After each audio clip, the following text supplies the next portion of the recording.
Pato Banton, Hey! here we are. Thank you for taking a little time from this busy Urantia conference. Nice one. It's good to be here.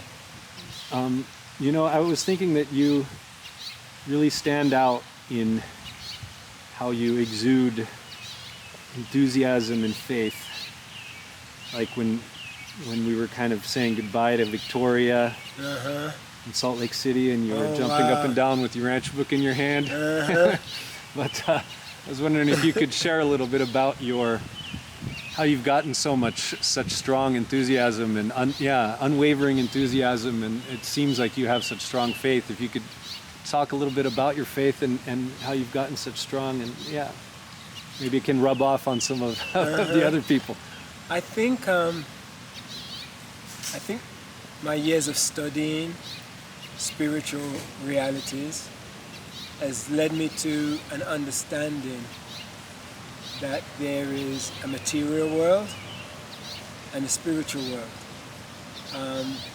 Beyond our vision, beyond our ability to touch it, but still very, very real. I think when you come to the reality that God is real, then you understand that this material world is just the first part of an ongoing journey that eventually lead us back to God, to that dimension.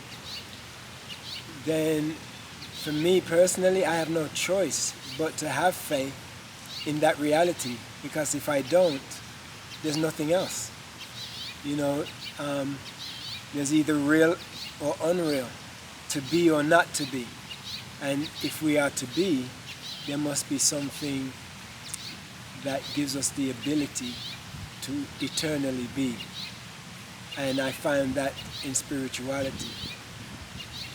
For me, the longest part of my journey was to find a truth that I could resonate with, that for me was outside of the boundaries of the human ego.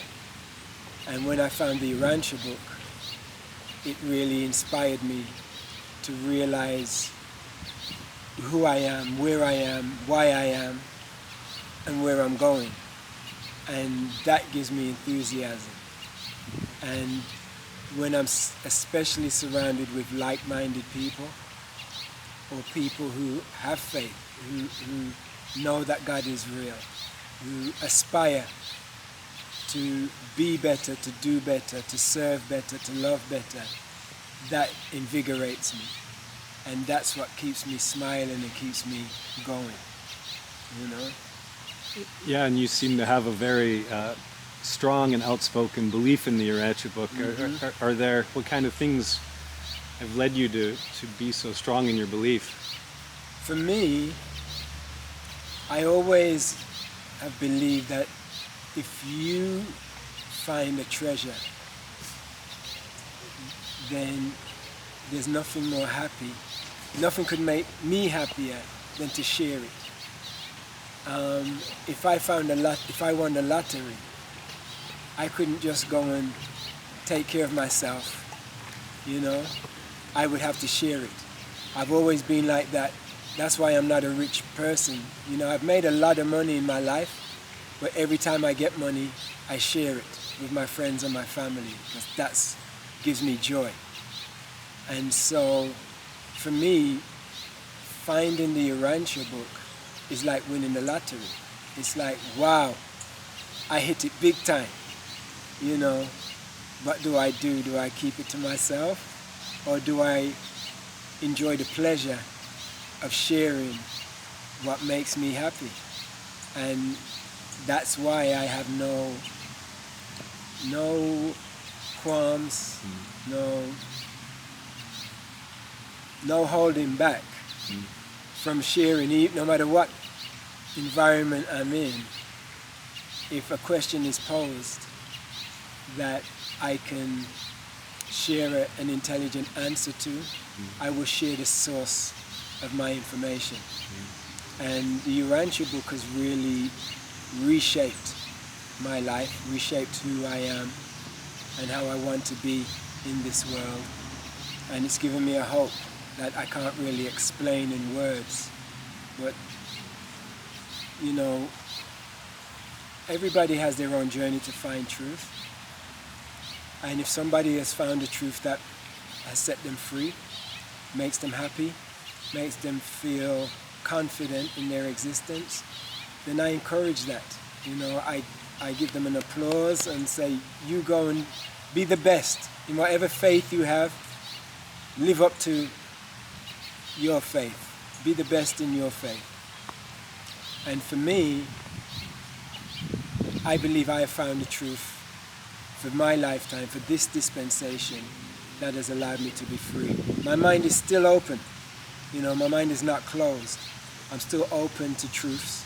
And if a newer revelation comes or something comes to expand my mind even more, then I will confidently share that too.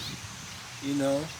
But right now the Urantia Book is the thing that keeps me motivated. And it seems like you've studied it so much. And so I imagine it stands up to your kind of scrutiny, or, you know. Yes, I've scrutinized it very much. And they say if you really want to learn something, you have to teach it. And I've been teaching the Urantia Book for many years to people who cannot grasp it. So I have to break it down into bite-sized chunks for them, so they can, you know, assimilate it. And it's helped a lot of people have an understanding of the universe and God and Christ and everything.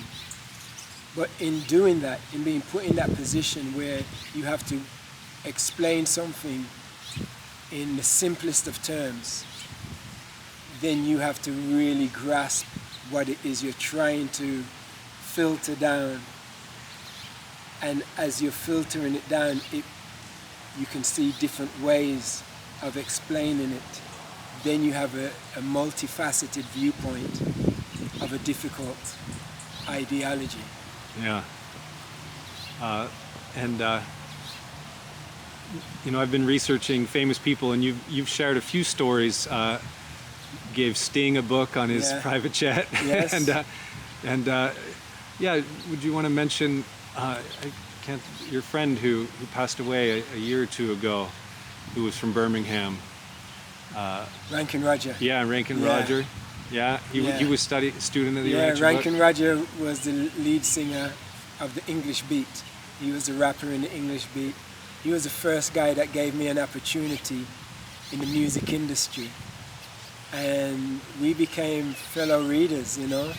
He fell in love with the book, and I was blown away. You know, he was more private about the book, as most artists that I know don't want to face any scrutiny or don't want to seem as though they belong to this cult, you know, that studies this strange book from the celestial beings of our universe.